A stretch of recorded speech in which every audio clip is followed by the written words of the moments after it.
Mesdames et messieurs, bienvenue sur votre chaîne Tokia Télévision. C'est l'heure de vous informer. Voici les sommaires. Au sommaire de cette édition, après sa participation au sommet USA-Afrique, le président de la République démocratique du Congo, Félix-Antoine Tshisekedi Tshilombo, et la première dame, Denise Nyakeru, sont descendus le samedi 17 décembre sur terrain pour voir l'avancement de travaux exécutés par l'Agence congolaise de grands travaux. Vous allez suivre également dans cette édition la sécurité du processus électoral demeure au centre des préoccupations du gouvernement de la République. C'est dans cette perspective que le vice-premier ministre, ministre de l'Intérieur, Daniel Aselo, a présidé la première réunion du comité de pilotage pour la sécurisation du processus électoral de 2023. C'est tout pour les titres. Le journal. Revenu à Kinshasa le vendredi 16 décembre, après sa participation au sommet USA-Afrique qui s'est tenu à Washington, le président de la République démocratique du Congo, Félix-Antoine Tshisekedi Tshilombo, et la première dame, Denise Nyakeru, sont descendus ce samedi 17 décembre sur terrain pour se rendre compte de l'avancement des travaux exécutés par l'Agence congolaise de grands travaux après la pluie diluvienne qui s'est abattu à Kinshasa la nuit du lundi au mardi 13 décembre 2022 qui a fait des dégâts considérables et des victimes. Suivez. Le deuil national de 3 jours a pris fin vendredi dernier, décrété à la suite des pluies diluviennes de la nuit de lundi 12 au mardi 13 décembre, laissant ainsi plusieurs familles dans la douleur insoutenable.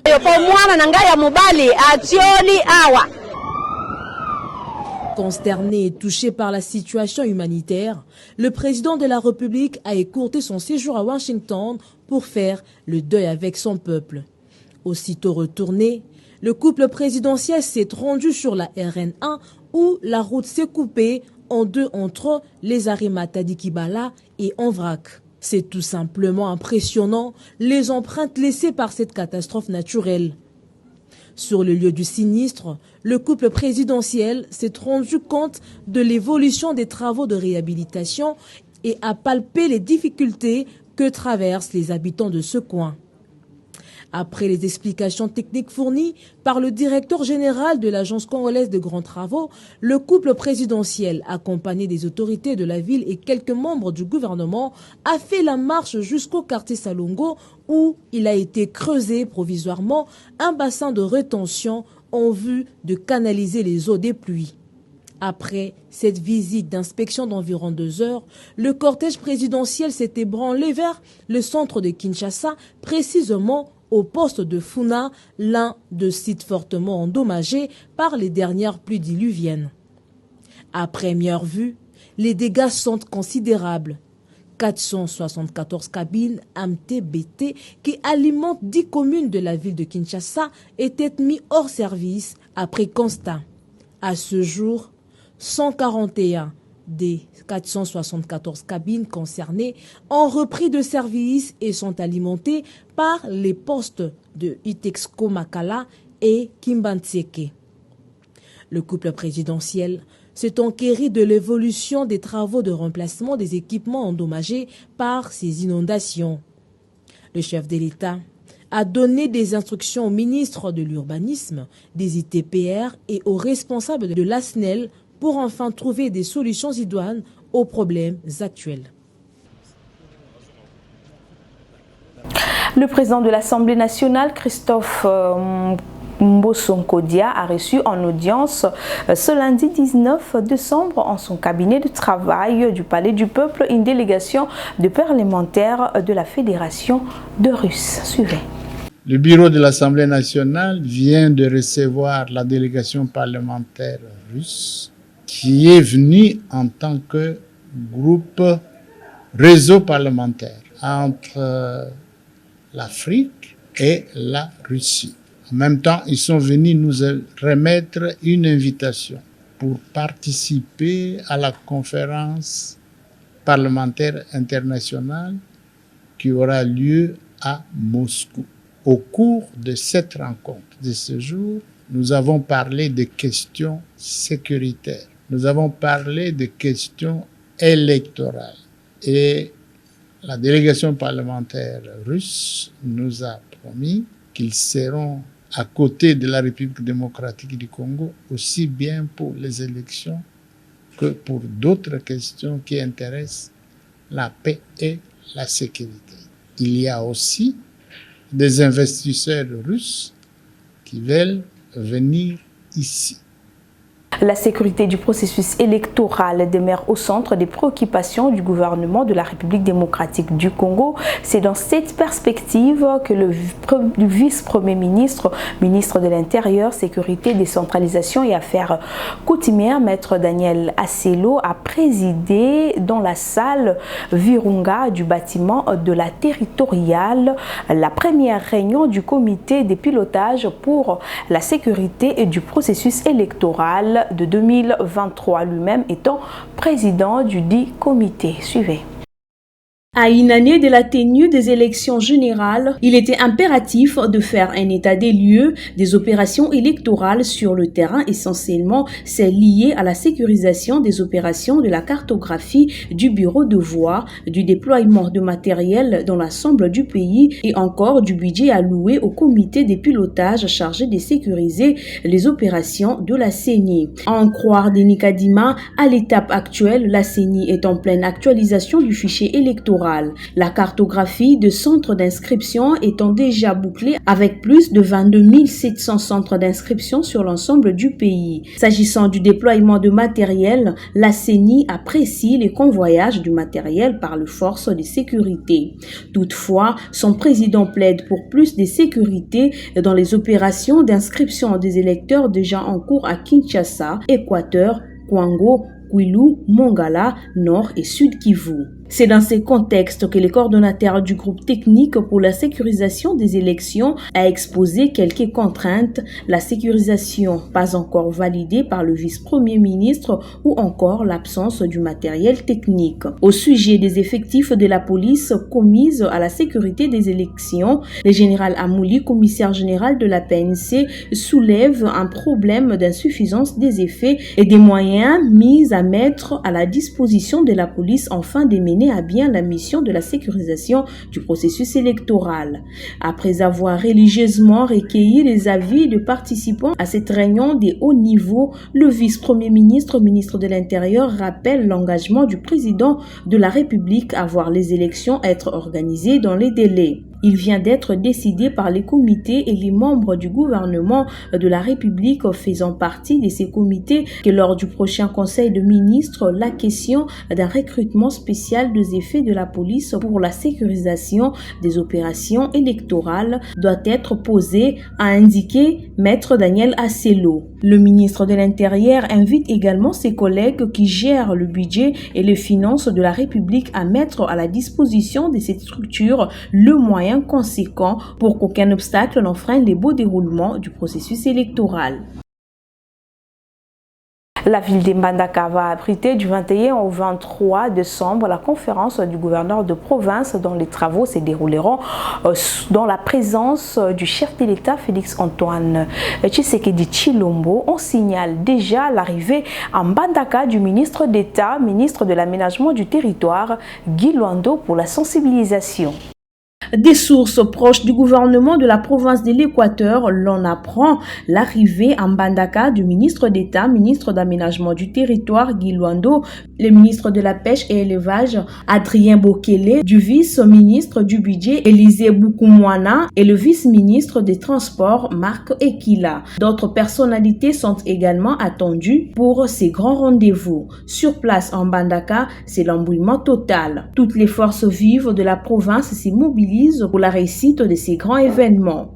Le quartier général de partis politiques ne sont pas en reste. Tout est mis en marche pour accueillir chaleureusement le chef de l'État qui tient personnellement à honorer tous les Mbandakiers en cette période de festivités de fin d'année. Dans les grandes artères de la ville, les banderoles et autres panneaux en couleur nationale placés avec le message de bienvenue au chef de l'État, longtemps placé dans la mer de l'oubli, la province de l'Équateur en général général et la ville de Mbandaka en particulier vit une nouvelle ère avec l'avènement de Félix-Antoine Tshisekedi Tshilombo à la magistrature suprême. Des travaux de grande envergure sont en train d'être exécutés, notamment la construction et la modernisation de grandes infrastructures telles que les routes, des hôpitaux, de la voirie urbaine avec les programmes de 145 territoires initiés par le chef de l'État et exécutés par le gouvernement Sama Lukonde, et la province de l'Équateur connaîtra son décollage. Le ministre de la Jeunesse, Initiation à la nouvelle citoyenneté et cohésion nationale, Yves Bunkoulou, a remis des machines à coudre, matériel didactique aux élèves du complexe scolaire Nsingi de Kinshasa dans l'enceinte de cet établissement scolaire situé dans la partie ouest de la capitale en présence du promoteur de l'école, le député national Nsingi, et du préfet et de l'ensemble des enseignants. Trésor Kalumbi. Émus, les promoteurs du complexe scolaire a salué l'acte du ministre, une première d'une autorité publique, selon lui, depuis la fondation de cette école en 2005. Devant Yves Bunkoulou, Singi Pouloulou, les enseignants et les élèves ont promis d'en faire bon usage car, reconnaît-il, que plusieurs écoles à Kinshasa souffrent de manque de matériel de travail et d'infrastructures.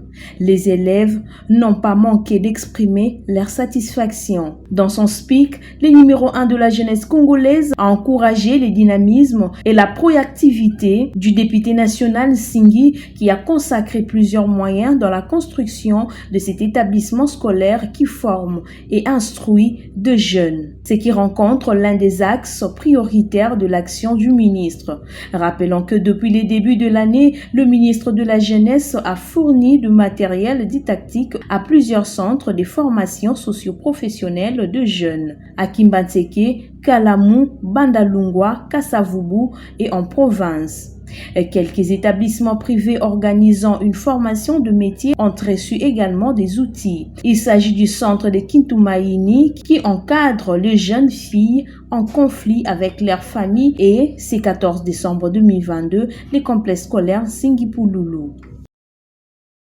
Les experts de l'ONU disent disposer des preuves confirmant la complicité de l'Ouganda dans les attaques de rebelles contre l'armée congolaise. Blanchard Mongomba, secrétaire général du Nouvel Élan, confirme leur position qui devrait d'ailleurs être prise en compte, a-t-il déclaré. Images et commentaires. Dans un rapport sur la situation sécuritaire en République démocratique du Congo, les experts de l'ONU disent disposer des preuves de la complicité de l'Ouganda aux attaques armées contre les positions de l'armée congolaise à Bunagana. Pour le secrétaire général de Nouvel Élan, Blanchard Mongomba, ce rapport est une preuve de plus de la pertinence des actions de terrain de Nouvel Élan qui, du reste, n'ont rien à voir avec de l'acharnement. Nouvel Élan vient de confirmer son côté avant-gardiste dans cette lutte pour la libération, pour l'intérêt de notre peuple. Lorsqu'à l'époque nous dénoncions cela, nous le disions, personne ne pouvait nous entendre de cette oreille-là. Aujourd'hui que les experts des Nations Unies ont confirmé la présence ou le soutien de l'armée ougandaise au M23, c'est une preuve non seulement que nous sommes dans le premier rang dans cette lutte, dans ces combats, mais une preuve que ce que nous disions à l'époque n'était pas de l'acharnement. Et je crois maintenant que ce sont les experts des Nations Unies qui les disent, qui les confirment, le gouvernement, le régime de M. Tshilombo va prendre ses responsabilités. Parce que apparemment, j'ai comme l'impression que eux n'aiment écouter que les organisations internationales, ils n'aiment écouter que ceux qui sont par moments complices contre notre pays pour essayer de réagir. À en croire le secrétaire général du parti cher à Adolphe Muzito, Nouvel Élan compte intensifier des actions sur terrain pour exiger le départ de l'ambassadeur de l'Ouganda du sol congolais et la rupture diplomatique des relations entre Kinshasa et Kampala par des sit-ins et marches de colère. Nous allons cette fois-ci initier un sit-in devant l'ambassade de l'Ouganda pour exiger ces 3 choses, je l'ai dit, l'expulsion de l'ambassadeur ougandais, la rupture de relations diplomatiques avec l'Ouganda, mais aussi exiger à ce que la République démocratique du Congo quitte l'EAC, puisque cette organisation sous-régionale est une organisation complice, est une organisation qui joue à l'hypocrisie, et nous pouvons simplement nous poser la question de savoir qui trompe qui. Notons que ce rapport des experts de l'ONU apparaît à la suite de la grande marche de Nouvel Élan, parti de l'opposant congolais Adolphe Muzito, pour soutenir les FARDC et exiger l'expulsion de l'ambassadeur de l'Ouganda en RDC, organisé le 17 septembre 2022 sur l'ensemble du territoire national. La situation politique en République démocratique du Congo, la fraternité congolaise a fait une déclaration le samedi dernier, lue ici par son président. Bienvenue à Kilimani. Suivez. Déclaration politique, la fraternité congolaise, parti politique membre de l'Union sacrée pour la nation, suit avec beaucoup d'attention la situation politique, sociale et sécuritaire de l'heure, réaffirmant son engagement à accompagner le président de la République dans son programme salvateur pour la nation congolaise, saluant et reconnaissant les progrès accomplis par le gouvernement, déclare ce qui suit. La fraternité congolaise, gardienne des valeurs éthiques et morales, ainsi que des principes républicains, salue la publication des calendriers électoraux, gage de la tenue des élections, et invite tous les Congolais en âge de voter à se faire enrôler. La fraternité congolaise réitère sa loyauté à son Excellence, Monsieur le Président de la République, chef de l'État, Félix Antoine Tshisekedi Tshilombo, et témoigne son soutien indéfectible à sa vision. Sur le plan sécuritaire, la fraternité congolaise condamne avec la toute dernière énergie le Rwanda qui a envahi notre territoire national par une mascarade de rébellion dénommée M23 qui cause la mort et la désolation dans la province du Nord Kivu.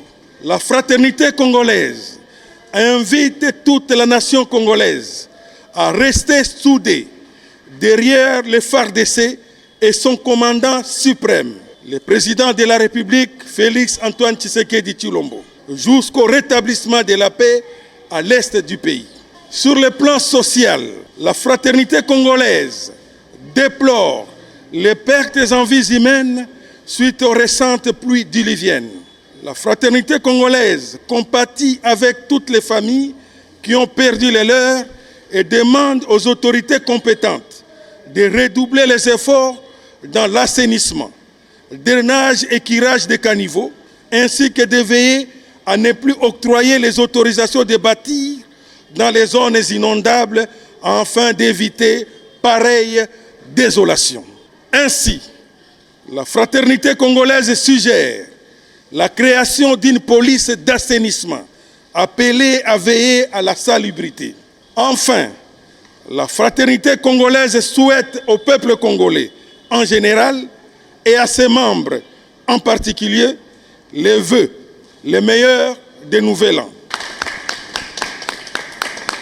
Une vingtaine de nouveaux lauréats managers ont été lancés sur le marché le samedi 17 dernier à Linongo par l'université du CEPROMAD d'Inongo que dirige le professeur Dr Jean-Willy Ndemi. Cette cérémonie officielle marquant la collation de grades académiques et la clôture de l'année académique 2021-2022 a été présidée par le ministre provincial de l'Intérieur Barnabas Bopaka, ici représentant de la gouverneure de cette entité en mission, Rita Bola. C'est dans une ambiance très chaleureuse et exceptionnelle que le ministre provincial de l'Intérieur, Barnabé Bopaka, a clôturé ce samedi 17 décembre 2022 les activités académiques 2021-2022 à l'Université du Sepoma d'Inongo. C'est au cours de la cérémonie de collation des grades académiques des nouveaux managers. Pour le représentant du recteur des universités du Sepoma, ces nouveaux diplômés lancés dans le marché seront des créateurs et non des commandeurs d'emploi, car l'Université du Sepoma forme des managers. Les jeunes que nous formons, nous les apprenons à lutter contre la pauvreté, nous les apprenons à ne pas seulement être commandeurs d'emploi, mais ces jeunes-là doivent aussi être créateurs d'emplois. Créer des emplois pour vous-même et pour les autres. De leur côté, les lauréats ont félicité la bravoure et l'essence élevée du nouveau secrétaire général académique et recteur ad intérim de cette alma mater qui a fait preuve de ses capacités managériales. Monsieur le recteur Ndeli a doté l'université du Sepoma au profond gouffre, sans aucun stylo ni papier. Dans un temps record, il a opéré des miracles du néant à l'état de reconstruction surprenante, tel que son leadership est jugé si évident. Monsieur le recteur Ndeli mérite toute une pluie de gratitude et de félicitations les plus extrêmes. Dans son speech de clôture, le gouverneur intérimaire a exhorté aux lauréats de faire preuve de toutes les leçons apprises au cours de leur parcours universitaire, car la nation congolaise compte sur eux. Chers lauréats, toute la nation de la République démocratique du Congo attend de vous une seule chose, c'est sans détour ni complaisance offrir la preuve de votre utilité dans la communauté en rendant à celle-ci le nombreux service qu'elle attend de vous d'une façon compétente.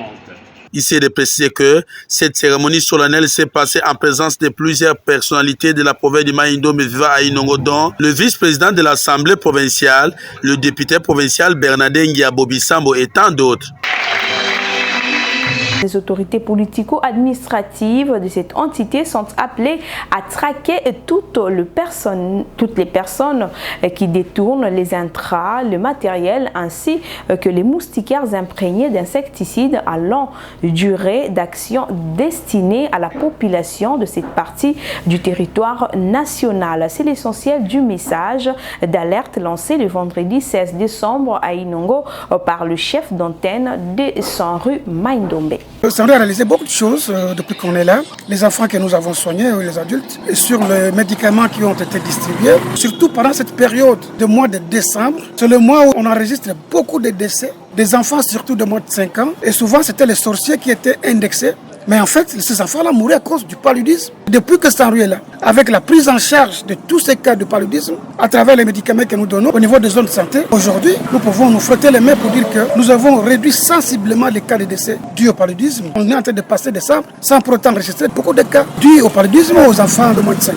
Donc, c'est déjà beaucoup. Vous savez que le paludisme est la cause principale des avortements chez les femmes enceintes. Nous avons dû épargner ces femmes de ces fardeaux-là. En dehors de ça, nous distribuons les médicaments, même les engins. Donc, nous pensons continuer encore soigner de plus en plus de personnes et surtout renforcer notre partenariat avec l'État et la population pour que la population et l'État puissent s'approprier du projet. Nous distribuons les moustiquaires. Chez nous, en Maïndom aujourd'hui, souvent les gens utilisent les moustiquaires pour faire la pêche. Nous voulons qu'ensemble avec l'État et la population, nous puissions faire passer le message pour que la population se rende compte que le moustiquaire que nous donnons, c'est pas pour faire la pêche, mais c'est pour dormir sous la moustiquaire, pour éviter les cas de paludisme. Dit-on, mieux vaut prévenir que guérir. L'exécutif, nous voulons les accompagner. Nous voulons travailler ensemble avec eux. Vous savez qu'aujourd'hui, notre Maïndombe a des sérieux problèmes de sécurité, mais nous ne pouvons pas travailler si la sécurité n'est pas là. Ça nous permet de faire aisément nos activités. Nous demandons aussi à l'État de veiller sur toute personne qui puisse attraper dans la fraude ou dans le vol de nos intrants. Que l'État puisse mettre la main sur ces personnes et punir sévèrement ces gens pour les décourager. Mais nous ne voulons pas que les gens que nous formons puissent être tout le temps déplacés. Que l'État nous comprenne qu'une permutation puisse se faire si réellement ça vaut la peine de faire la permutation. Sinon, qu'on laisse en place les gens qui sont formés ou qui continuent à faire le travail. Nous demandons l'appropriation du projet par la communauté et par l'autorité politico-administrative. Qu'on ne dise pas que la moustiquaire, on a moustiquaire, il y a Sanru. Dès que les moustiquaires sont dans la communauté, la population doit savoir que les moustiquaires leur appartiennent. Pour qu'un jour, quand le moustiquaire est volé, ils se rendent compte que non, on nous a volé nos moustiquaires. À ce moment-là, ensemble, nous allons veiller pour que ces moustiquaires ou ces intrants puissent être protégés. Mesdames et messieurs, nous sommes arrivés à la fin de cette édition, mais avant de nous séparer, voici le rappel de titres.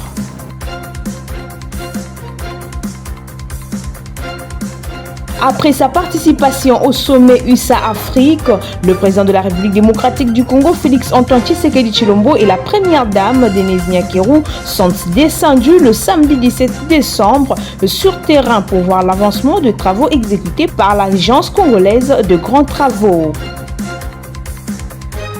La sécurité du processus électoral demeure au centre des préoccupations du gouvernement de la République. C'est dans cette perspective que le vice-premier ministre, ministre de l'Intérieur, Daniel Aselo, a présidé la première réunion du comité de pilotage pour la sécurisation du processus électoral de 2023. Ce journal a été coordonné par Isaac Kabea. Bon suite du programme chez vous.